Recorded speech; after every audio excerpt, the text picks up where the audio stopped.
Hello, racers and race fans. My name is John, and you know what time it is.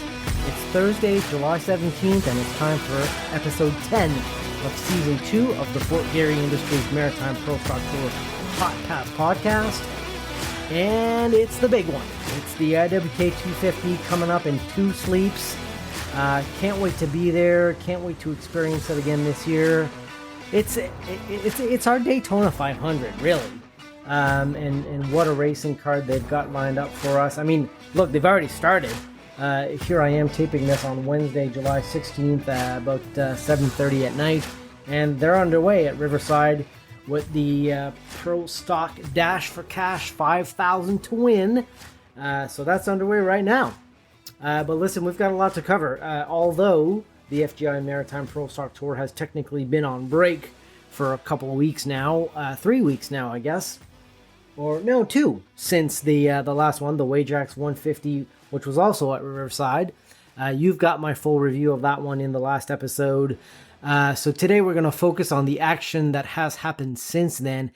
And before we get to the IWK 250 preview section, let's start with the Pro Stock Open at Scotia Speed World. Not a points race on the FGI Maritime Pro Stock Tour, but still, July 4th, Scotia Speed World in Halifax, 75-lap Friday night race for the Pro Stocks. Neat to see them take to the track as part of the Bay Equipment Rentals weekly series at Scotia Speed World. Neat for fans to see them on a Friday night. As we know, the Pro Stocks usually race only on Saturdays at Scotia, so great to see that being put together. You know, not a huge field, 7 cars. Not a points race on the Maritime Pro Stock Tour, but still, I think a treat for the for those who regularly attend the Bay Equipment Rentals weekly series at Scotia Speed World. And listen, Sam Rogers won. What more do you want for a great outcome at this one? Limited field, 7 cars, but listen, a win's a win, and it was great to see the young driver from Lower Onslow, Nova Scotia, who currently sits 8th in points on the FGI Maritime Pro Stock Tour Championship, by the way. Great to see him pick up his first ever Pro Stock win. Jordan Vino, 2nd place. Alex Johnson, 3rd place. Good result for Johnson, who's new to the FGI Maritime Pro Stock Tour this year, and has been focused on learning, honing his craft in the big Pro Stocks. It was great to see Johnson compete all 75 laps and get a good result. That'll likely boost his confidence a bit, at least, going into the biggest week of his young Pro Stock career. Not signed up for the IWK 250, but he is signed up for the Dash-4-Cash that's going on right now at Riverside. So we'll talk about those results when we get them. Owen Marr was also making his Pro Stock debut at Scotia Speed World in that event on July 4th, and he finished 4th. The former Legends champion from Hubli, Nova Scotia, looked competitive for his first time out in the big late model. Steel Volkswagen and English Jewelers are on aboard with Owen Marr to make that happen. And I should have mentioned as well, for Alex Johnson, M&M Sheet Metals is on board for him. So good to see the sponsors out on a Saturday night at Scotia Speed World. Jordan Vino, we know, of course, R&R Kinsman, and Vino's Truck and Auto also as well. So great to see a little Pro Stock racing at Scotia Speed World on a Friday night for a change. Now, that was then, this is now.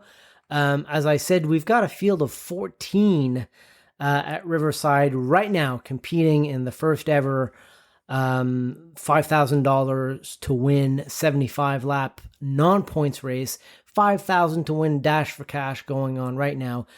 Unique qualifying format. The website, riverside speedway.ca, said single 2-car laps at speed with a 2-tire pit stop after 1 lap, and cumulative time will determine the starting order for the 75-lap feature. What was omitted was that the pit stops weren't live pit stops. They were done on a simulator. And I'm not sure that it was that the stop was done, as the website said, 2-tire pit stop after 1 lap. I think they started by doing the pit stop on the sim rig. And I mean, fans could see the rig was set up on a tire stand and there were screens. And so, people could still see, but it was only about an hour before the event started that there was talk of a simulator on Riverside Speedway's Facebook page. So not maybe not what all in attendance would have expected based on the information that was provided on the website, but great action nonetheless. And we'll get to the full results of that race when we get them. Now, let's get to the meat and potatoes, our preview of the 17th running of the IWK 250, the 36th 250 at Riverside International Speedway. 20,000 to win in this one. Now, to put that in perspective, it's 15,000 to win the whole Maritime Pro Stock Tour Championship, so big purse. I think it's 178,000 that'll be won by racers across all divisions, across all 4 days of competition. So definitely a big purse. And we've got a big entry list. Let's get to that right now. Here's our preview of the 17th running of the IWK 250 presented by Steve Lewis.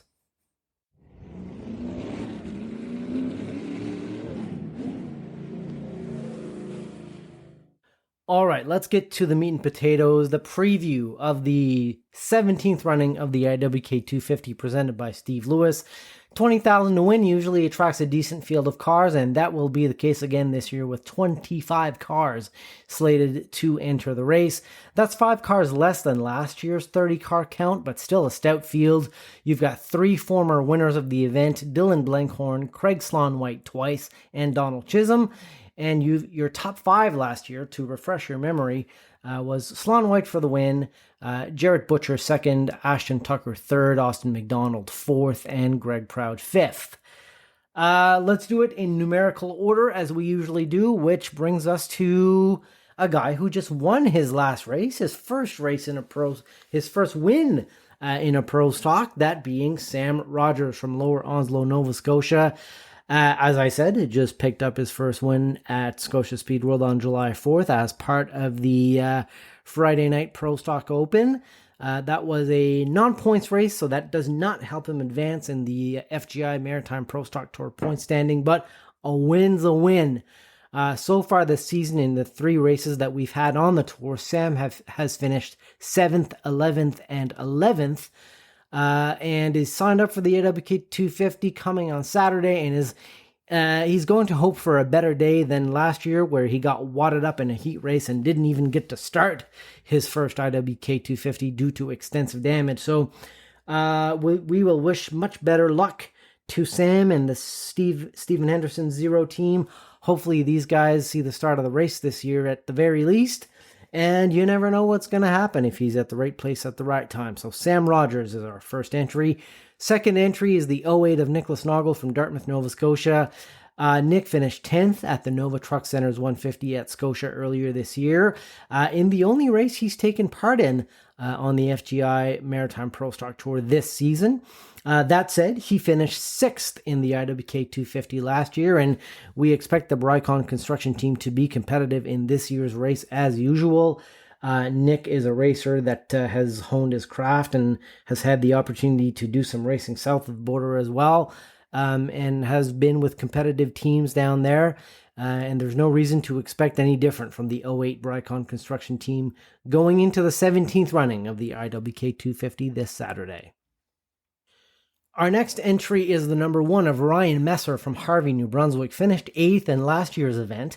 Good momentum for Messer, just coming off a second place finish at the July 6th race at Speedway 660 in the Super Late Model Series, of which, by the way, he currently is the points leader in that series with 2 top 5s in the 3 races that have taken place so far this year on the Super Late Model Series. So Ryan, makes it out for the IWK 250. He's a competitive driver. He's got a good team behind him, and we're going to wish that team the best of luck as they take part in this Saturday's race and compete for the 20,000 to win. Next would be the 2, the Deuce of Ashton Tucker from Miramichi, New Brunswick. Listen, already a dominant season for Tucker and Brad Siliker Motorsports and the whole White Lightning Auto Center crew. Coming off his first Super Late Model Championship last year, we know he's slated to compete on the full schedule for the FGI Maritime Pro Stock Tour this year. And in the 3 races that we've had so far, he's been on the podium every time, collecting a win in our last race, which, by the way, was at Riverside, and which, by the way, he came from last to first. So really, is really starting to gain some confidence at Riverside, a track that he really has not visited that much in a pro stock, maybe a couple times a year. So expect the 2 crew to be up front this year for the IWK 250. Tucker would love to add another jewel in his chase for the Maritime Pro Stock Triple Crown. He's won the Yard Gear 250 4 times. If he wins the IWK 250 this weekend, he'll only be missing the Summer Clash 250 to finish off the Maritime Triple Crown. Not many members of that club. We'll get to that in a second. Now, to continue with our entry list, we've got the 3 of Jason Hathaway from Stouffville, Ontario, former NASCAR Canada Series champion, just competed at Riverside doing double duty on June 28th, where he did both the Pro Stock race, in which he finished 7th, and the NASCAR Canada Series race that day, in which he finished 9th. So he's got a lot of laps very recently at Riverside, so we'll see where the chips fall for the driver from Stouffville, Ontario, who's just completed 450 laps at Riverside only a couple weeks ago. So expect Jason to have Riverside front of mind. It always helps when you've turned a lot of laps at the track that you're going to recently. You don't have to rely on the notebook as much to refresh your memory as to how to go around the place fast. So can't wait to see what the 3 team and Jason Hathaway brings this weekend. Now we jump from the 3 to the 11V of Jordan Vino from Porters Lake, Nova Scotia. Here's a team that's trending lately, if you want to use that word, on the Maritime Pro Stock Tour. Greg Proud's old car certainly seems to be fitting Jordan well, or either the other way around. They've really made that thing fit him so far this season. Our 2023 FGI Maritime Pro Stock Tour Rookie of the Year saw his first podium last year, and this year has done well, finishing 5th, and 6th in the 3 races that we've done so far, putting him 5th in the championship chase so far this year. So the R&R Kinsman and Vino's Truck and Auto machine is going to be hungry for a good finish in this year's event. We'll hope for nothing but good luck for the 11V team. Something tells me that team is going to be very competitive in the IWK 250 this year. Wouldn't be surprised to see these guys grab a top 5, if not maybe even a podium. Jordan, as he said to me in the last episode, the car is probably better than me at Riverside, he said, not really having the chance to run that track very often back in his sportsman days and only limited experience in a pro stock. But, we were just there 2 weeks ago. And Jordan finished in 6th place in that race, so expect him to do well this weekend. Another team with a lot of potential going into this 17th edition of the IWK 250 is Austin McDonald, the 13 car from Pictou, Nova Scotia, King Competition, King Freight Lines. Listen, won the Summer Clash 250 last year, finished 2nd in the Yard Gear 250 also last year. Currently sitting 4th overall in points, finished 4th in last year's IWK 250.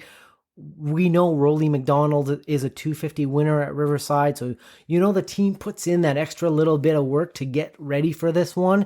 And given the results that I've just mentioned recently for Austin, there's no reason to believe the 13 won't be running up front in this year's race. The potential is certainly there. Next on our list is a 25 of Ryan Binor Scott local from Antigonish, Nova Scotia. And I would sort of put him in the same category as Jordan Vino, kind of trending lately, going on an upswing, coming off a solid 4th place at the last tour race at the very same track that we're going to on Saturday probably means good things.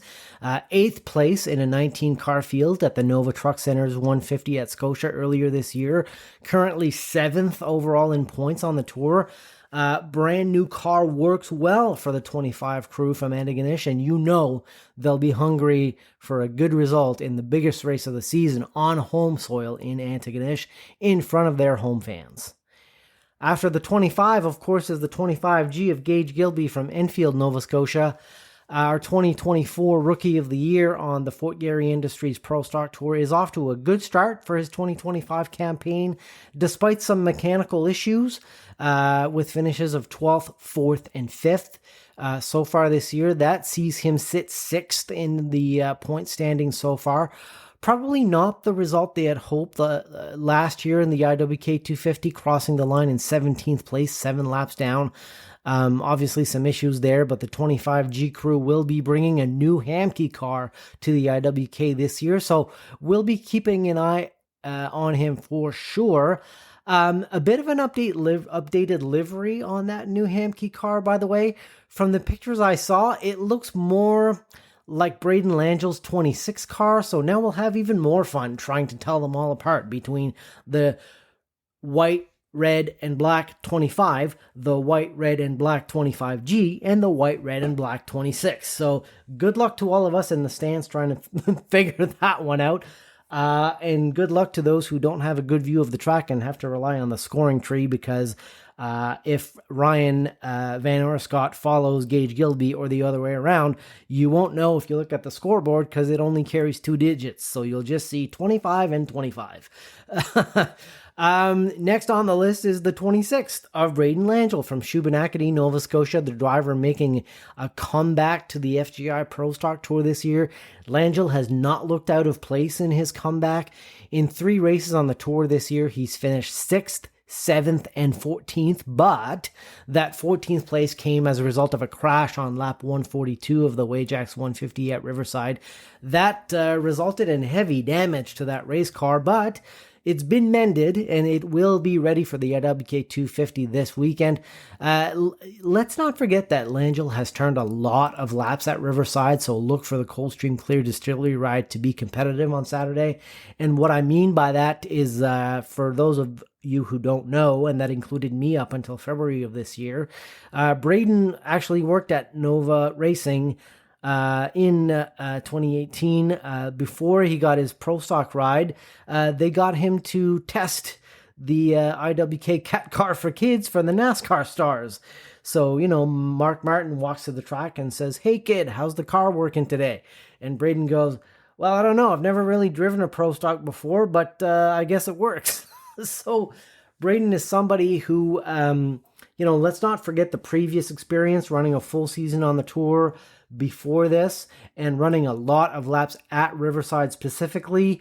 We know he's in a competitive car, an old Butcher car that Jarrett won in last year, so who knows what can happen for the 26 crew from Shubenacadie, Nova Scotia. I look forward to seeing what they're bringing to the track this Saturday, especially, probably a little more pep in their step after wrecking last time out. They're going to want to make up for that and have a really good race. So good luck to the 26 crew from Shubenacadie. Can't wait to see them on Saturday. Next on our list is the 30 crew from Shubenacadie, Nova Scotia. Stevie Lively and the East Coast Financing Follow the Lighthouse car. Our Nova Truck Center's 150 pole sitter is back for another crack at the IWK 250 this year. Stevie captured his first podium on the tour last year after competing in what I think was 4 or 5 full-time seasons before that. Got his first podium in PEI last year, and the 30 crew is hoping for better luck after some clutch issues in their last go-around at Riverside. But best of luck to the East Coast Financing crew this weekend. And as I always say, if your scanner is broken and you can only pick up one team, pick up the 30, because just like his last name, the conversation is lively on that radio. Our next competitor is the 31 of Chris Reed, originally from Sydney, Nova Scotia, relocated out west, but the Easy Term Auto Sales 31 rounded out the top 10 in last year's IWK 250. Just took part in the Wajax 150 at Riverside a few weeks ago to get reacquainted with the track this year. You know the 31 doesn't hesitate when it's time to make a move, so look for the 31 near the front of the field on Saturday. Next is the 36 of Gary Elliott from Truro, Nova Scotia. Canada's Ironman, the Canadian Motorsports Hall of Famer, just doesn't stop. He hasn't missed a race weekend in decades, and he's not about to start now. 250s are often a race of attrition, and the 36 Quaker State driver knows how to bide his time, achieving decent finishes despite not having the fastest horse on the track, and we know he'll be looking for more of that in this year's event, so best of luck to Gary and the team. I've said this before and I'll say it again. You won't find another driver that does such a good job for his sponsors in terms of, sending out reports after every race, keeping his Facebook account full all the time, visiting schools, visiting assisted care homes with the race car, just to bring awareness to the racing scene in general and his sponsors in particular. So can't wait to see such a great ambassador of our sport on track again for the IWK 250 this year. Next up is the 40 of Robbie McEwen from Charlottetown, PEI.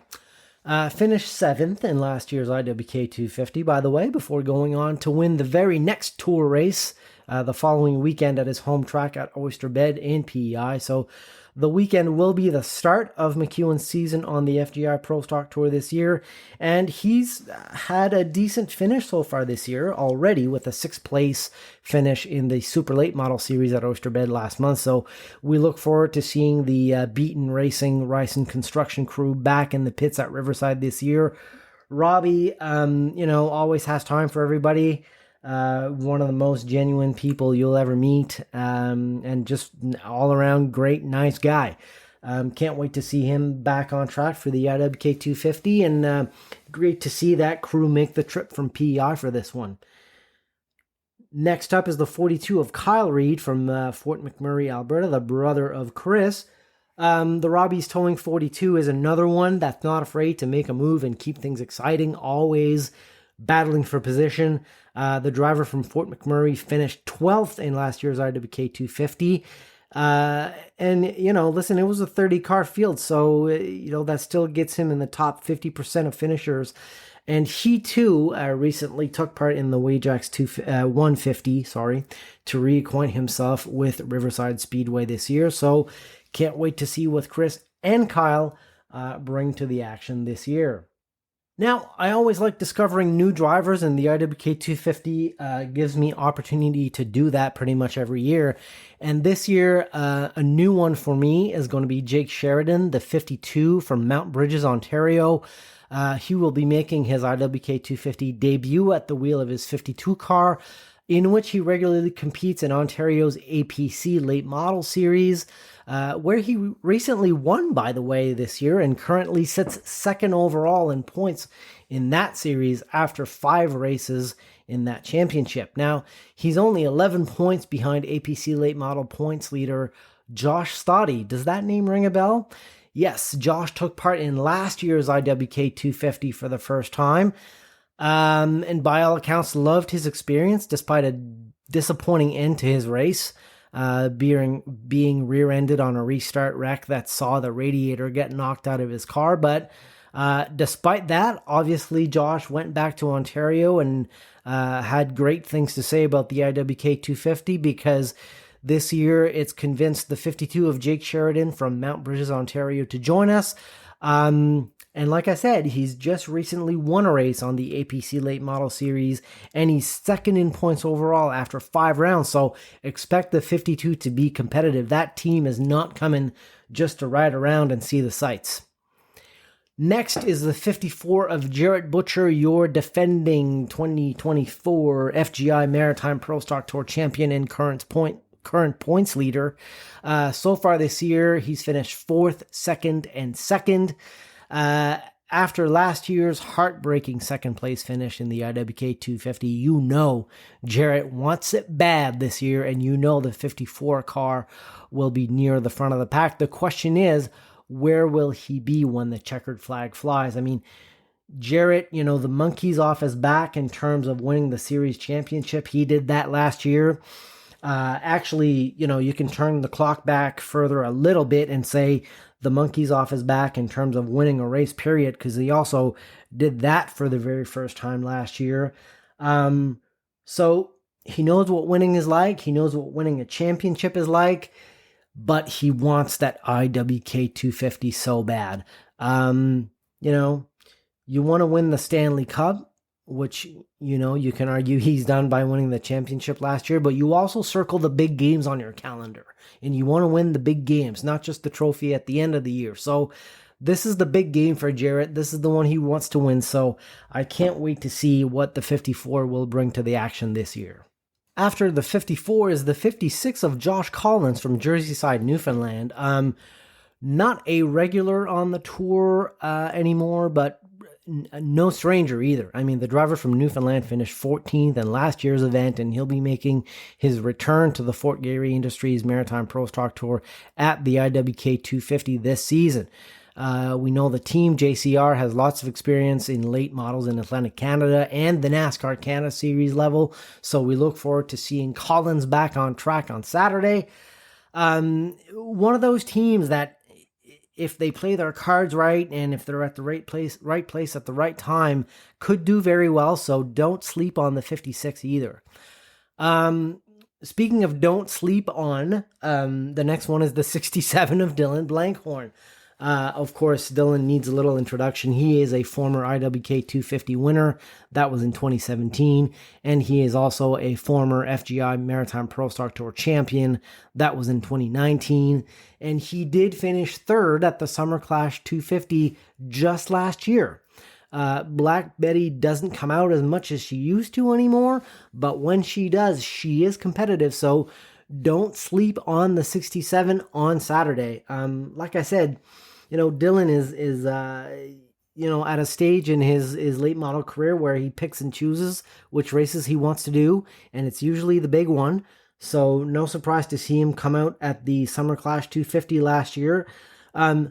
We know he was good, but I mean, it's just different when you don't run full time anymore, when you don't have those reps every weekend or every second or third weekend anymore.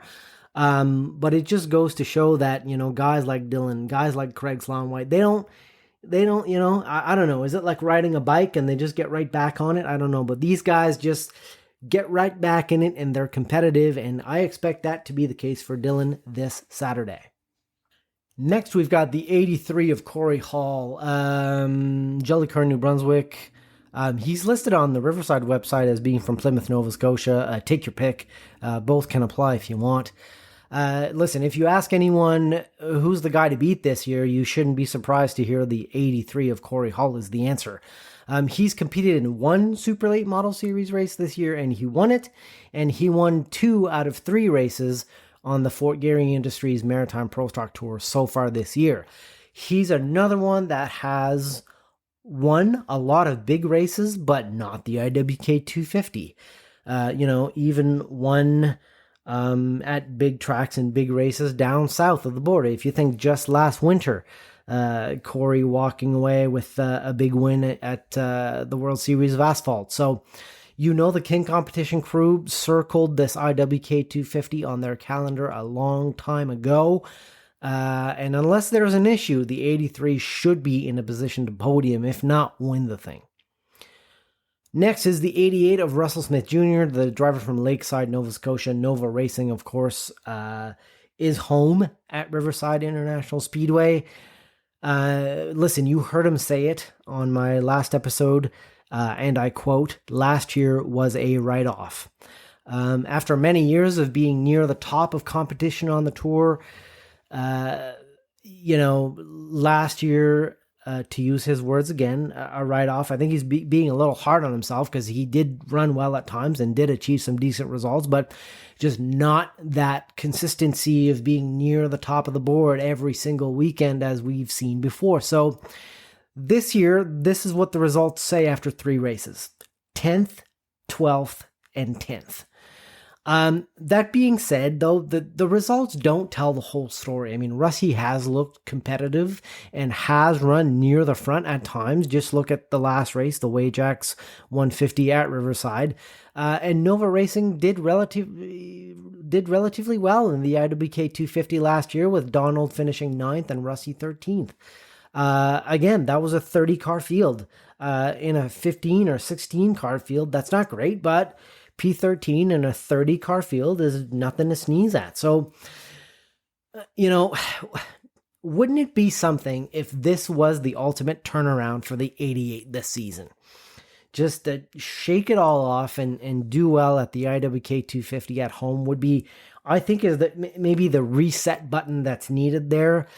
So we'll see, but I certainly hope good things for Rusty and the 88 team this weekend.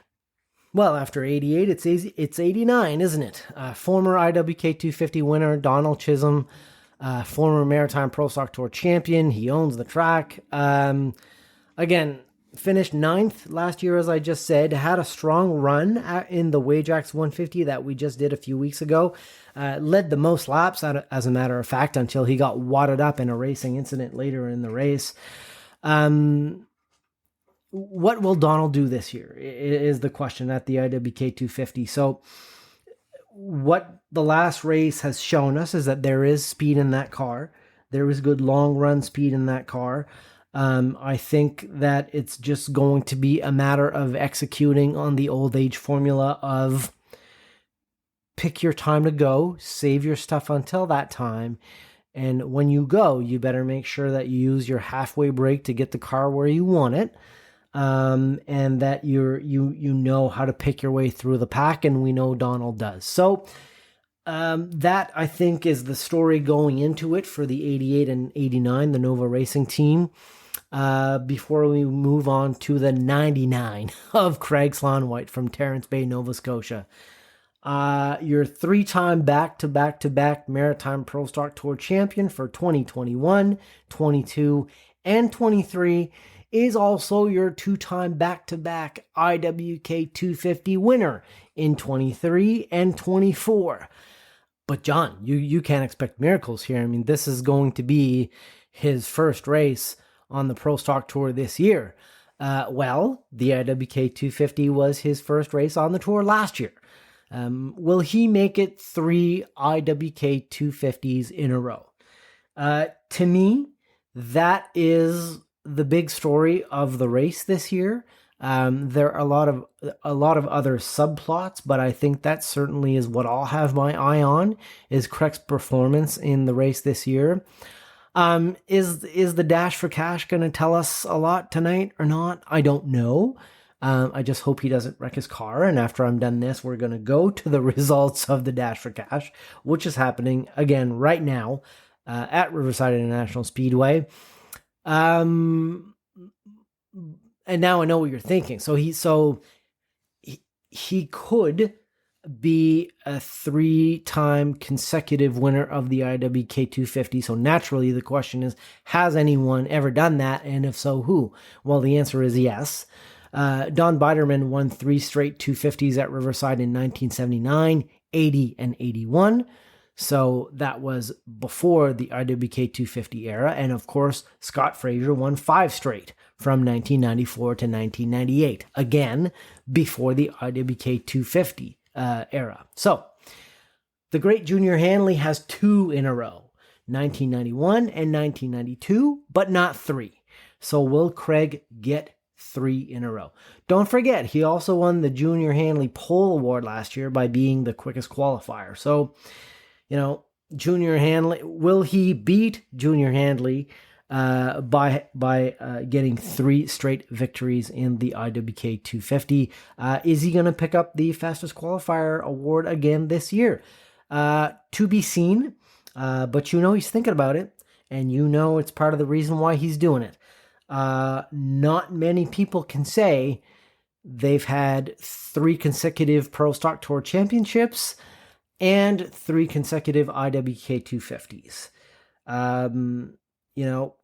Is it going to happen this weekend for Craig? I don't know, but we're certainly going to be watching.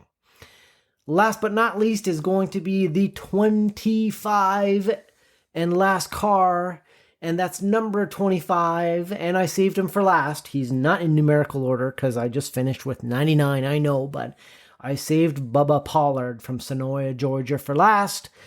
And listen, rather than me talking to you about Bubba Pollard, what he's done, and what he's going to be bringing to the table this weekend at the IWK 250, why don't we replay the conversation I had with him on Canada Day just a couple weeks ago? Let's hear from Bubba Pollard himself and what he expects, what he's heard, and what his thoughts are going into his first time piloting the cat car for kids in the IWK 250. So here, once again, is my conversation with Bubba Pollard.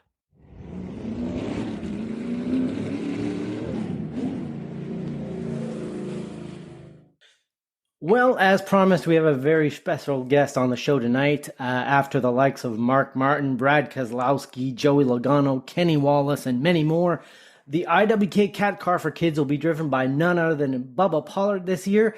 Thanks for joining us, Bubba. Yeah, thanks for having me on. So, tell me, how does it feel to get the invitation to come up here and take the wheel of this Cat Car for Kids for the IWK 250? I mean, one of the biggest late model racing events on all of the Eastern Seaboard, really. Well, I'm just very thankful. I'm very thankful for the opportunity. There's a lot of great race car drivers that's been a part of the event, and man, I'm just very thankful to get to come up that way. Man, I really had this race on my bucket list for a while. How are we ever going to make it happen? It's just tough it's a long ways for us, and getting across the border and things with cars and people and making all the logistics happen just is tough. So, man, this opportunity come about, and I was just shoot, yeah, we'll do it, and excited about it. And the fans, that have been the response we've gotten just since we made the announcement, it's been cool. So just everything about the event, the race, what the IWK 250 means. We're just honored, thankful to be a part of it, and hopefully we can go out and just put on a good show for the fans. So tell me, how did the deal come about for you to make it work this year? Yeah, so we swapped over chassis manufacturers to Van Dorn Racing, and those guys, Don and everyone at the track use the Van Dorn Racing guys with Butch and Johnny and things like that. So we kind of made the got together there with those guys and kind of made it happen. And I never really felt like I was to up the standards with those NASCAR guys to reach out and asked to be a part of the event, and just super thankful and glad to do it with those group of guys. And I think Van Dorn Racing is going to come up and help and be a part of the event as well. So just excited to get going. Now, one of your competitors on the ASA National Stars Tour, number 28 from Nova Scotia, right here in Canada, Cole Butcher. I was thinking, did he have anything to do with this, or did you talk to him about the race or about the event? Well, me and Cole have been friends for the last couple of years with him coming down, and yeah, he's talked about it several times and mentioned it. So yeah, any those guys like that, just putting the bug in their ear and things like that, we can make it happen. So hopefully Cole gets to race it. I'm not sure if he's going to get to race it yet, but yeah, Cole's had a good year. He's had a great last 2 years, really, with a great team that they got, and hopefully we can. He's there, and we can put on a good show for everybody. Now, you mentioned you've heard a lot of great things about the event. So tell me, what have you heard about the track, about the fans, about the event itself? Well, I've seen pictures. I've heard from fans, just the excitement of the event from going back to the owners that own the racetrack. I mean, just what a huge, part that they play in this event, and what it represents. And, the fans, man, just all I've heard is they like to hang out and have a good time. I've seen the campers. I've heard Cole's actually told me I need to be staying in the campground where all the exciting, all the fun happens. So I heard they like to have fun, just to get in there And hey, man, I'm a racer. I grew up going to these races, camping out, hanging out with friends, working on race cars. Get up in the morning and go racing. So that's kind of what short track racing is to me. And I get that feel, that vibe of it is their snowball derby. What we got down here. So just ready to get going. Great sponsor with Cat on board. We have Cat equipment here at our farm and our business. So we I told our representative we was going up there, and I told them they had to step up for us down here. But they hadn't made it happen yet. But just grateful to be a part of it. Well, listen, how do you prepare for a race like this? I mean, you've never seen the track in person. So, do you go on YouTube and watch footage of some of the old races? Do you talk to other drivers that have done the race before? Yeah, I do a lot of. I talk to a lot of guys. I watch as many videos as I can just on YouTube, replays of the race and things like that. And the biggest thing we're going to fight there, I feel like, is the tires. The cars, I feel like for the most part, they're going to be what I'm accustomed to, but the tires are going to be the big difference. We just kind of got to get a good feel for the tires and how the tires fall off and how much the tire is going to last. So there's a lot of key things that go into that. Is track position important? Is saving, how people cycle through, and just learning how to race with those guys and who to be around and not knowing who to be around, and putting yourself in the right position. So there's a lot of studying. You kind of talk to guys on how guys are going to race you, and hopefully they race me with respect. But I'm sure they'll race me hard. But I'll do the same and show those guys respect. So just learning learn the cars, learn the tires, how the racetrack races. There's a lot that we'll learn hopefully on Thursday and Friday that take over into Saturday. So, what goes through your head when you get dropped into big events like this? Does it add pressure to do well? I don't know. It does. 'Cause you want to see a good race, just kind of show them how to race. So, yeah, I mean, it does it does put some pressure on you to go out there and perform, but and you get thrown into this high pressure situation. You want to perform, right? So, but yeah, I mean, for the most part, we're just going to go out there. I feel like do what we do each and every week, what we're capable of, and just get familiar with the car and the tires and the racetrack and things like that. And I think we'll be fine. So, my goal is just putting on a good show for the fans, and hopefully when they leave there, we that's what they've seen, and hopefully we can do that. Now, we know the Chisholm family is going to have a good car and a good crew for you there that night, but are you bringing anyone from your own crew up for this? Yeah, I think some of the Van Dorn guys are coming, and I'd also like a lot of my guys. There's two or three that's coming with me. They've been with me for a long time now. I've been racing 25 years, and they've been with me for 10 or 15. One's been with me for longer than that. So I want them to be a part of the event. I try to take these guys. They're as much a part of this deal as I am. I've had a lot of success and been very fortunate to have good guys with me in the past years, and they've been the reason I've had so much success. So I want them to be a part of it and get to experience a lot of the things that I do, and very fortunate for those guys to come along with us. Now, amidst all the racing excitement, let's not forget the race's long-standing commitment to the IWK Hospital, which is our regional children's hospital here in Atlantic Canada. The event has helped raise over $600,000 for the IWK Foundation since the start of the race in 2007. So, not just as a racer, but as a dad, does that connection make it even easier to say yes when you're asked to participate in something like this? It does. I mean, the kids for me are for everything. I mean, just we do it as a family back here, and my kids go with me. My wife goes with me, and man, children. We're so blessed to have healthy children, and I know there's a lot of people out there that struggle, and I'm hopefully we can make an impact on someone's family or a child or whatever it may be. Just help them out however we can, and man, really that's the goal. And I would take, as long as the children's happy, child's happy, any day over me winning a race. So hopefully we can go up there and meet some people and give back. I think we're gonna give all my T-shirt sales to one of the children's hospitals. So to a kid, I don't know how we're going to do it yet, but we're going to give it out, and whatever we sell that weekend, we're going to give back. So hopefully we can make someone proud. So, and it's not just the racing. You're actually going to go visit the hospital, meet with kids and families, and get them to sign the car before the race. How cool is that? Oh yeah, man! Hopefully they can get excited about it. Just putting a smile on a kid's face is awesome. I you never know what they're going through, and to have kids myself, and very we thought about bringing them up actually, and letting them be a part of it, but getting across the border is tough. But they got a lot of things going on. But yeah, just seeing a smile on a kid's face, if we can make make a day and let them be a part of the racing, and that's the biggest part of it.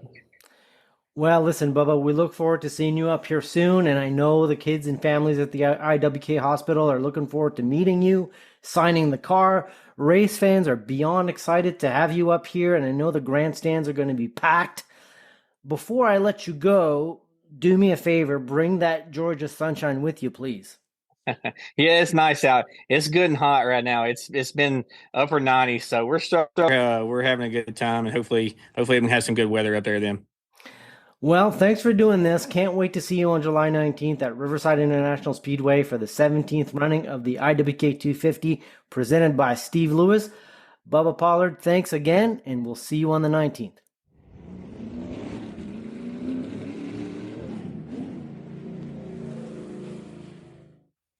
All right, thank you again, Bubba. Can't wait to see you on Saturday for the IWK 250. Now, over to some live results. We do have the qualifying results from the 5,000 to win Dash-4-Cash, which just ended, and Corey Hall takes the pole with a total time of 28 seconds, 0.583. That is over the course of 2 laps, of course. Second, Craig Sloan White in the 99. He is 0.192 off of Corey's top time. Third place is Nicholas Noggle. Fourth is Austin McDonald.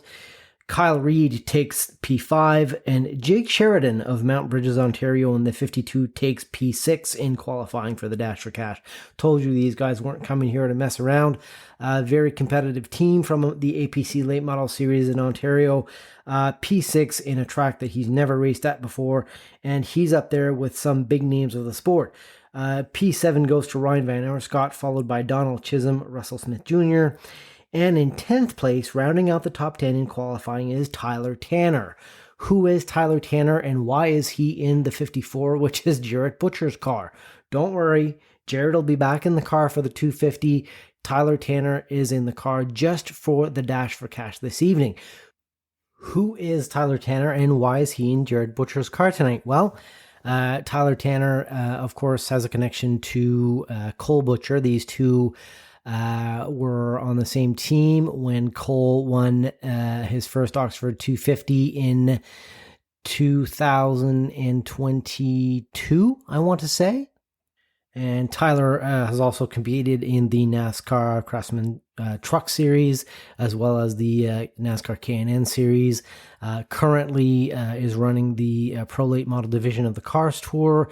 And so that's who he is. That is the connection to the Butcher clan, and probably why he's in the car tonight running instead of Jarrett. But don't worry, Jarrett will be back for the IWK 250 on Saturday to see if he can win $20,000. And tonight, Tyler will go for $5,000. See if he could get that done in the 54 car. 11th place is the 11th car in qualifying, Marty Prevost. The 56 of Josh Collins follows him in 12th place. And our last 2 qualifiers are Gary Elliott and, last but not least, Alex Johnson. Can't wait to see how the field shakes out, and we'll have those results for you in, well, for me, I'm going to stay up here and wait a little while, but thanks to the benefit of technology, we're going to go straight to the results right now. Well, thanks to the magic of technology, we are back, and listen, they finished as they qualified in terms of the top 3, but that is not the story here. Of course, your top 3 being Corey Hall, Craig Son White 2 seconds behind him, and Nicholas Noggle 6.8 seconds behind him. Craig Slonwhite took the lead pretty much right off the bat from Corey Hall and led 95% of the thing, or 90% of the thing, until Corey made his move with about 5 to go and brought it home. So Corey Hall is your inaugural IWK 250 Dash-4-Cash winner. Craig Slonwhite second, Nicholas Noggle third, and it was really a 3-horse race in that one between those three. The rest of the pack quite a ways away from the top 3 for most of the running. Donald Chisholm brings her home in 4th. That's a great result for the Nova Racing team. Jake Sheridan, told you, not here to mess around, qualified 6th, finishes 5th. Ryan Vinora Scott also improves 1 position, finishes 6th. Russell Smith Jr., 7th. Marty Prevost, 8th. Tyler Tanner in Jared Butcher's car, 9th. Jordan Vino didn't qualify, but did take part in the Dash-4-Cash in the end. Finishes 1 lap down in 10th place. So that is your top 10 for the Dash-4-Cash. The rest are Gary Elliott, Josh Collins, Kyle Reed, Austin McDonald, 14th place. Obviously an issue there. And Alex Johnson also with some issues finishing last. Speed Hive is showing me 42 laps down and 9 laps down for Austin McDonald. You hope that we're not talking about terrible or significant failures or damage for Kyle Reed or Austin McDonald. I wasn't there. I don't have the benefit of knowing what happened, but that is what the timing is showing me. But again, not the big one, but a great confidence building start for your top 5, probably, I would say. Even your top 10. So congratulations, Corey Hall, your inaugural winner of the IWK 250 Dash-4-Cash. Cool $5,000 for Corey Hall tonight. Craig Slonwhite second, Nicholas Noggle third, Donald Chisholm 4th, and Jake Sheridan, the APC late model driver from Ontario, rounding out the top 5. So that is the provisional results of your IWK 250 Dash-4-Cash. We will see you on Saturday for the big one, the 17th running of the IWK 250. Until then, you know what to do. Keep your belt tight and your hands on the wheel.